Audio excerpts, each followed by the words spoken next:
આપણે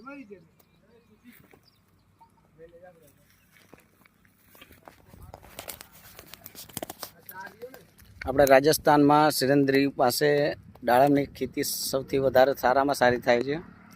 હું અત્યારે હાલમાં દાડમની ખેતરની અંદર જ છું, વાડીની અંદર, જેમાં સૌથી સારામાં સારા દાડમ લાગેલા છે।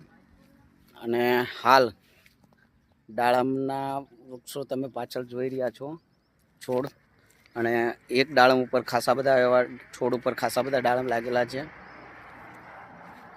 અને આ બાજુ સૌથી વધારે દાડમની ખેતીનું પ્રખ્યાત છે। Thank you.